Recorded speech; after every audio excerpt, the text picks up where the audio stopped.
Hello there, welcome back to my views and news. Two new stories for you. Firstly, viewers, possibility of war in Tigray. I did some videos yesterday. I told you about what Gitacho is saying. I shared my analysis with you as well. But there are some groups in Tigray who are ruling out the possibility of war in Tigray. What are these groups saying? What is the basis of their conclusion that there is no threat of war in Tigray? Secondly, was Donald Trump has given a message to Africa. Message is very clear. What should Africa do now? What did he say about African countries and how should Africa respond? Let's start with the first story. Uh, Yesterday, I shared with you what Gita Choreda said. Gita Choreda, TPLF, Gita wing leader, Tigray interim president, said that conflict in Tigray could break out anytime. This is what his uh, analysis of the situation is. Obviously, he's the president, he knows what is happening in his region. Then we saw a statement from the Ethiopian PM Abiy, a message for Tigray. And he also said the same. He said people in Tigray are living in fear of another war. His message also implied that there is fear of an imminent war in Tigray.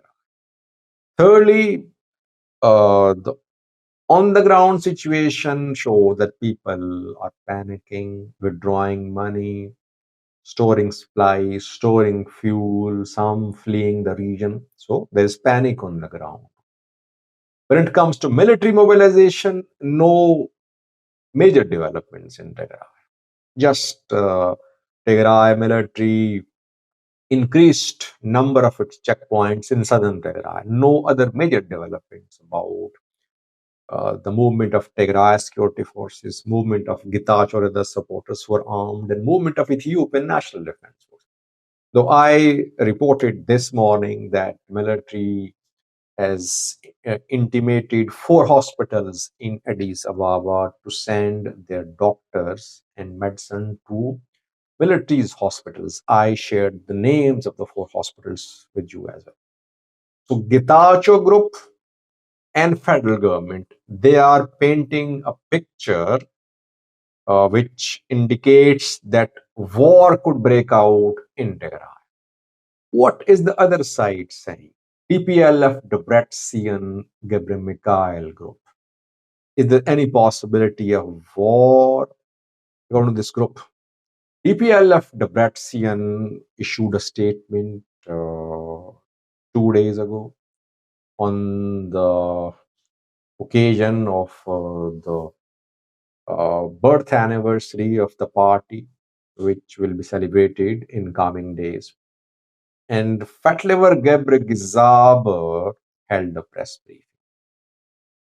Fatlever clearly said that there is nothing in Tigray which could lead to war. He said that rumors are being spread.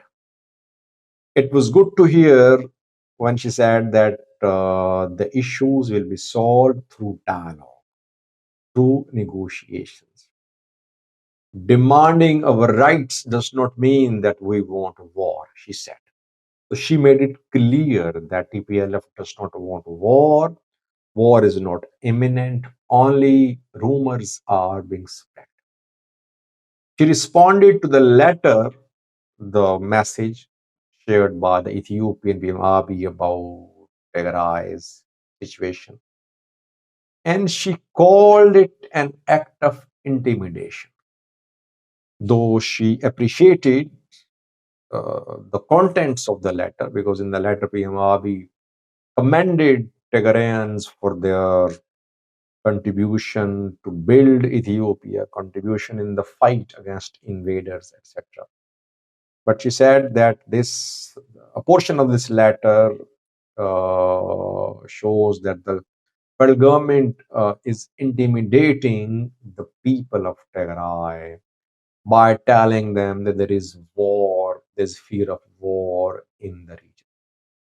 She defended wars waged or wars of which TPLF has been part of in the past, saying that TPLF always fought defensive wars. It never waged wars on other regions. It always defended its territory and its rights and its identity.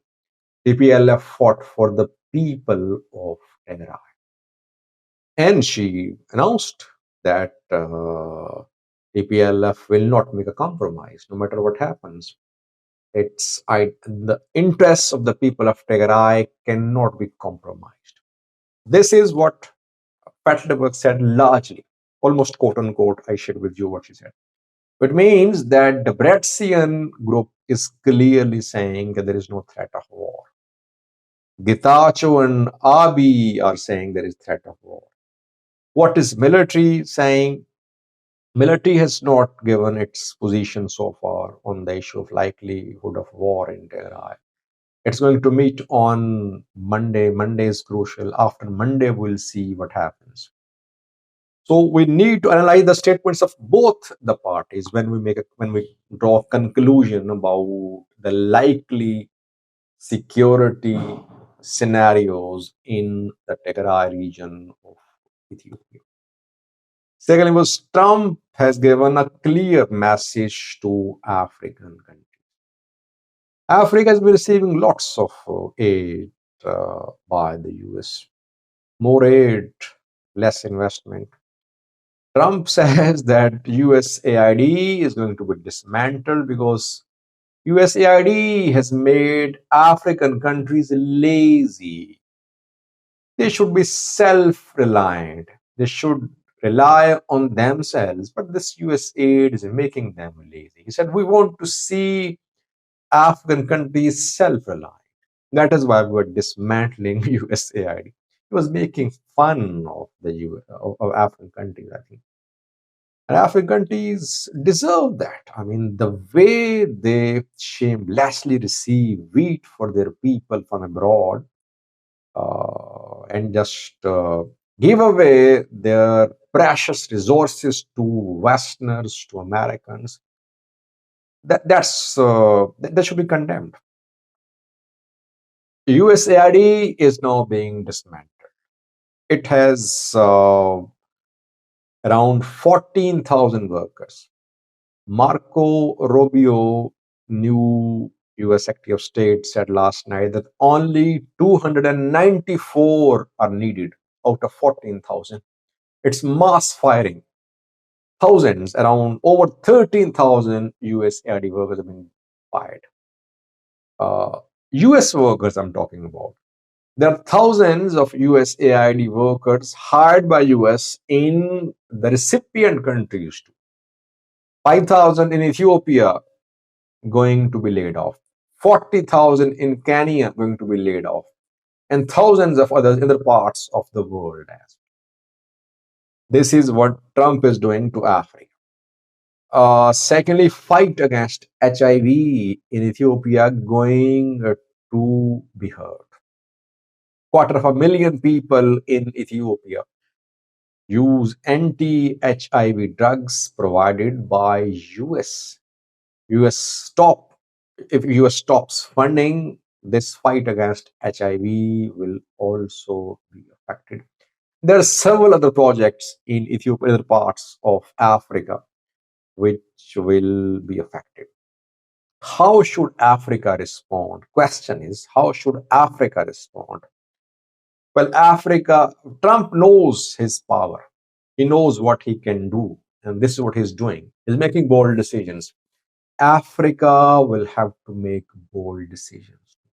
Can African Union meet and announce complete expulsion of all American troops from African territory? Can it happen? If it happens, then perhaps US will realize that it should be soft on Africa. But it won't happen because Countries like Egypt, others, they are close allies of the US government. Secondly, African natural resources, which is African countries' wealth, they are sold very cheap by African countries. Westerners outside, they just dig out these resources, they then manufacture products using these resources, and then they sell the same products to African countries. Africa will have to utilize its resources on its soil. Africa does have a leverage, but it should know how to use its leverage against the US, against outsiders. Let's see, will Africa be able to hold internal discussions on continental level to stand up to Donald Trump government?